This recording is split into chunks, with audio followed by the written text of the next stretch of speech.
नमस्कार, आदाब, स्वागत आप सभी का ई एकेडमी लर्निंग यूट्यूब चैनल पे।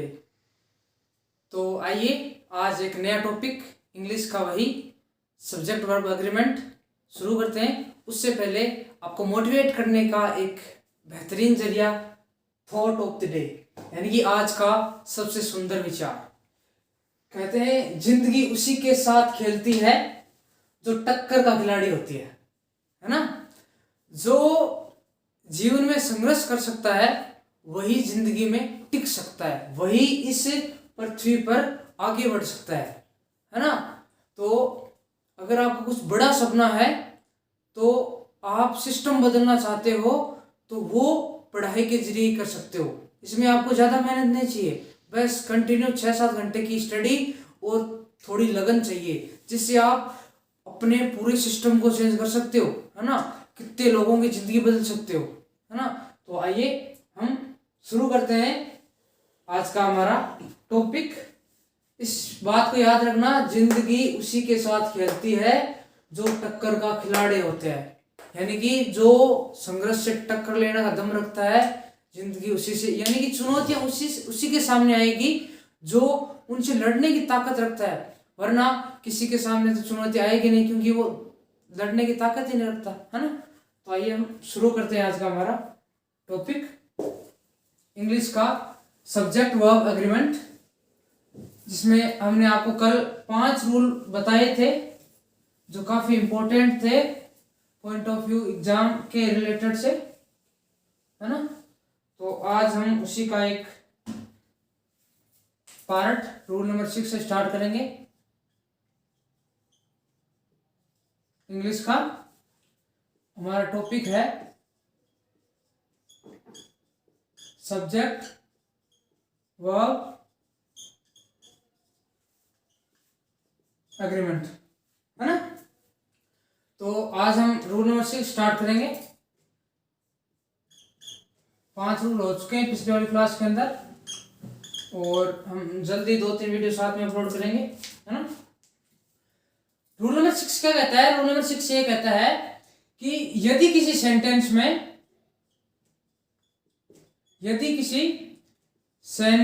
में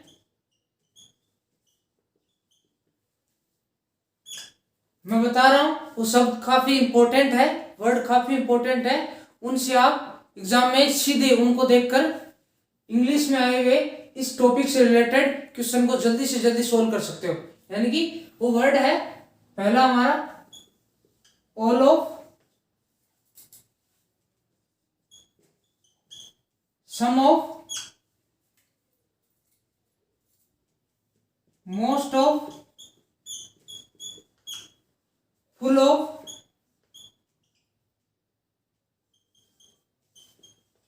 हाफ ऑफ,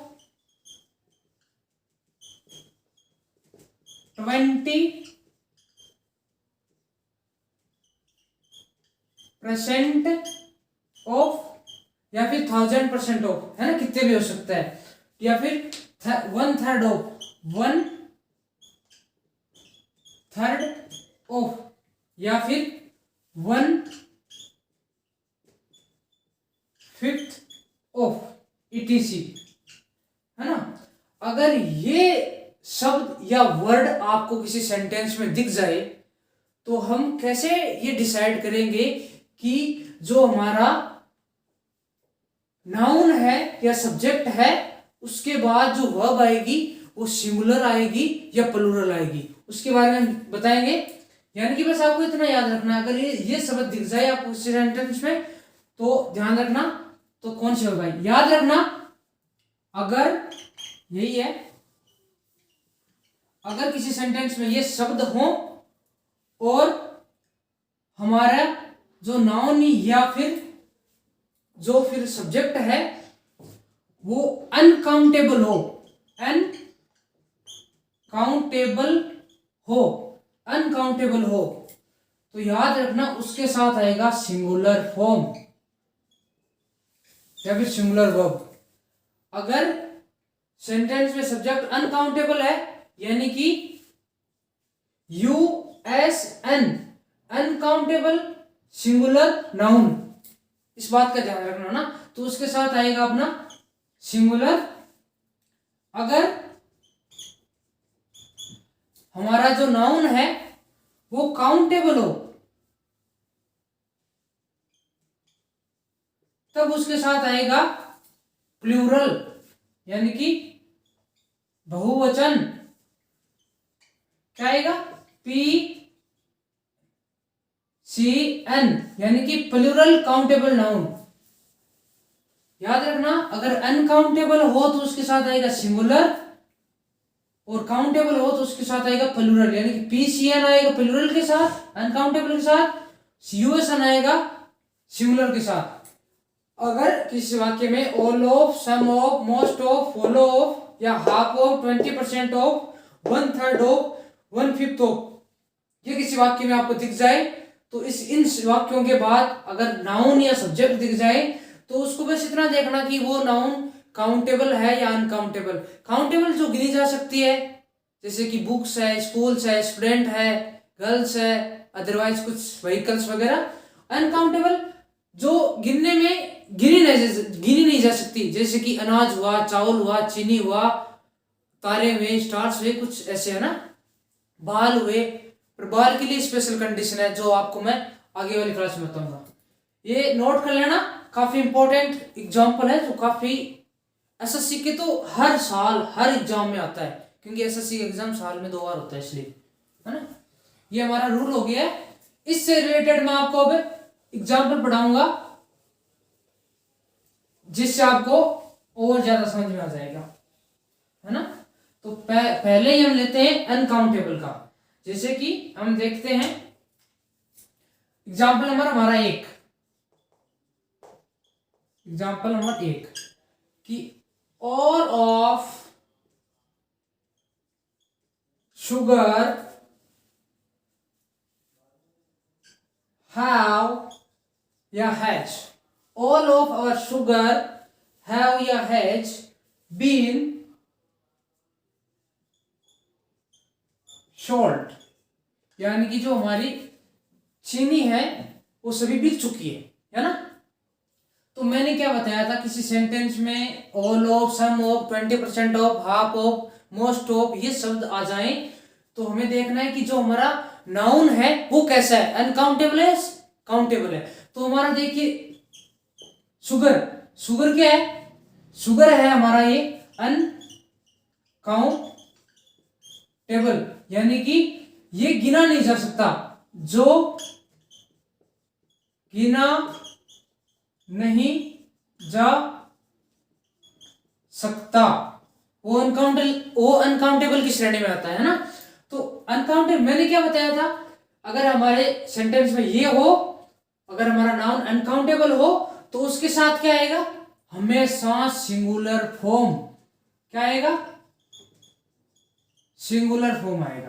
क्या है? सिंगुलर फॉर्म आएगा। तो हैज या हैव, इनमें से क्या आएगा? हैव नहीं आएगा क्योंकि ये प्लूरल है, हैज आएगा। समझ में आया कुछ? काफी इंपॉर्टेंट एग्जाम है, कृपया पीछे बैठे वो भी ध्यान दे। अगला एग्जाम्पल लेते हैं हम काउंटेबल से रिलेटेड, इसी से रिलेटेड ऑल ऑफ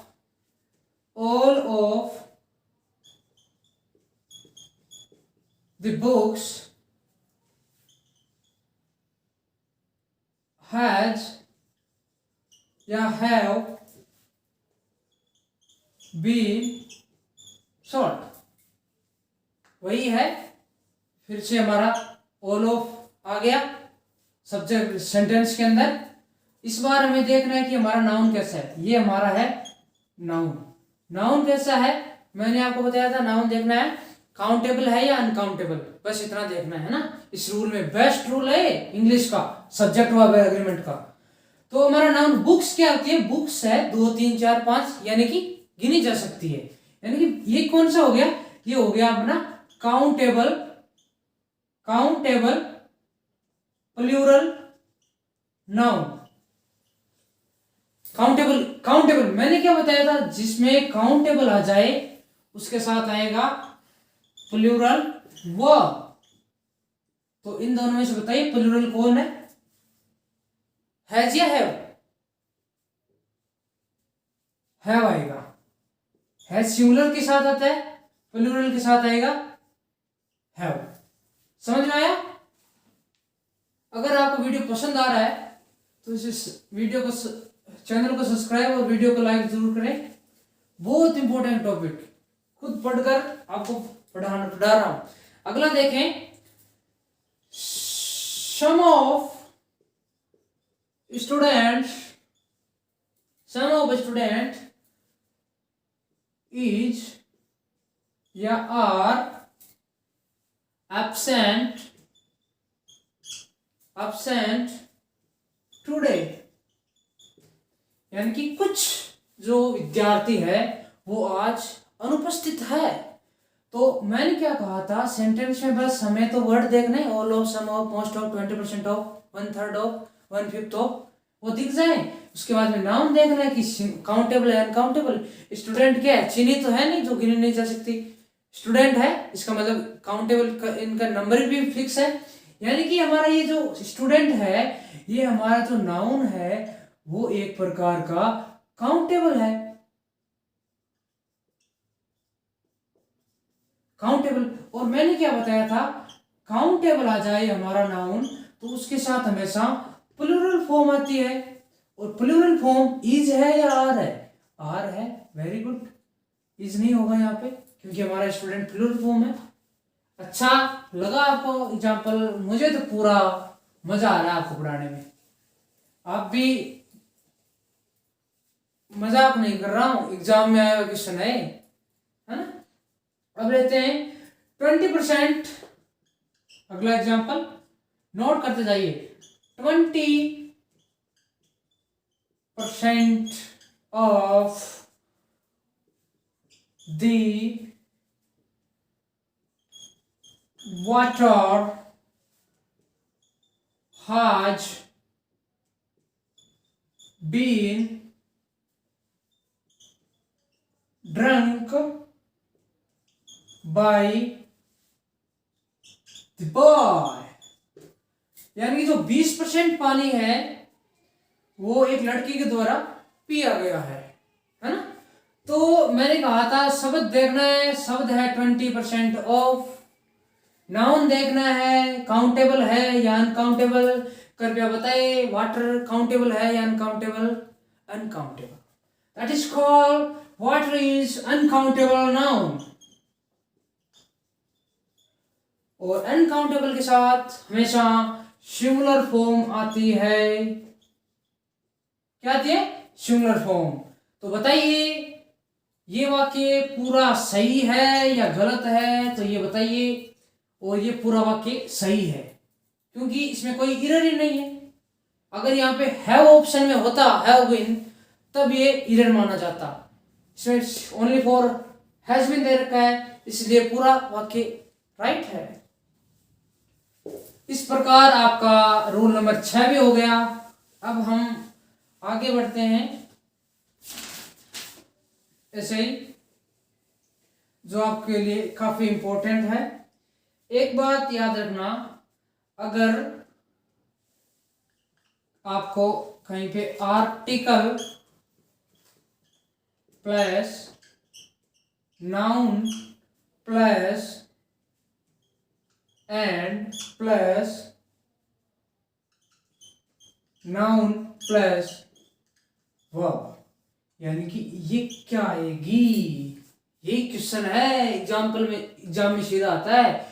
आपको पहले ए एन दिया होगा, उसके बाद नाउन होगा, एंड से दोनों, ये कंजक्शन हो गया अपना है। उसके बाद में नाउन हो गया, तो यहाँ पे बताइए जो वर्ब आएगी वो प्लूरल आएगी या फिर सिंगुलर आएगी, है ना। तो आपको मैं बता देता हूं, यहाँ पे जो वर्ब फॉर्म आएगी वो हमेशा सिंगुलर आएगी। इस बात का ध्यान रखना, काफी एग्जाम में पूछा गया सवाल है, हमेशा सिंगुलर फॉर्म आएगी, है ना।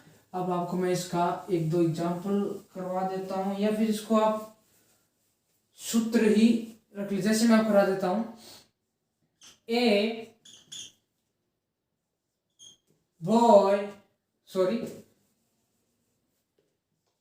ए cow and a boy each या are रनिंग। तो बताइए मैंने क्या था, यहाँ पे आर्टिकल आ गया, यहाँ पे एंड आ गया कंजक्शन, ये फिर से नाउन आ गया, ये फिर से नाउन आ गया, तो यहाँ पे बताइए वर्ब क्या आएगी। तो मैंने बताया था अगर ऐसा कुछ हो जाए, आर्टिकल पहले आ जाए, दोनों बीच में कंजक्शन एंड हो, तो यहाँ पे जो आर्टिकल होगा वो, यहाँ पे जो वर्ब होगी वो हमेशा सिंगुलर फॉर्म में होगी। इस बात का ध्यान रखना आप, है ना, आर नहीं होगा। आगे बढ़ते हैं इसी के साथ। वीडियो कितने मिनट का हो गया?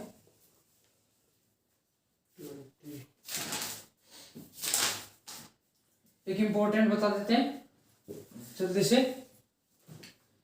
देखिए दो रूल है कि more than one plus noun क्या होगी, प्लस वर्ब क्या होगी, है ना। तो ध्यान रखना,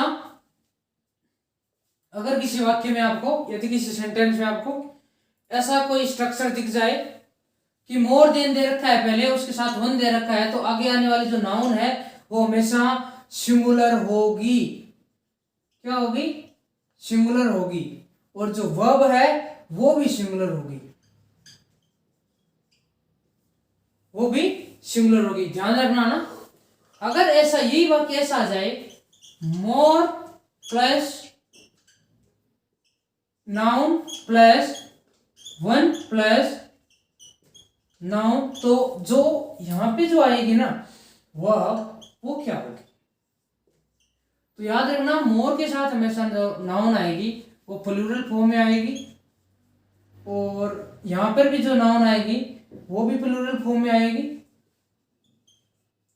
और जो ये वर्ब होगी ना ये भी प्लूरल फॉर्म में होगी, है ना। इस बात का ध्यान रखना आपका। ये दो स्ट्रक्चर है, यहां से काफी ज्यादा क्वेश्चन पूछे गए हैं, और एग्जाम पॉइंट ऑफ व्यू से ये दोनों स्ट्रक्चर इंपॉर्टेंट है। आप लिख लीजिए, मैंने अच्छा ही लिखा है इसलिए नोट्स कर सकते हैं आप, इनको स्क्रीनशॉट ले सकते हैं आप।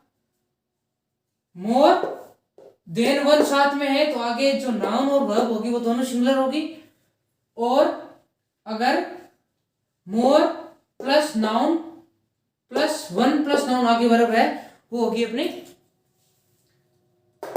प्लूरल। ये तीनों प्लूरल फॉर्म में होगी, है ना। तो इस तरह हमारे 7 रूल हो गए सब्जेक्ट वर्ब एग्रीमेंट के, ज्यादा नहीं है ये, है ना। अगर आपको मैं इसके एग्जाम्पल करवा देता हूं कि more than one, example, more than one books have been read by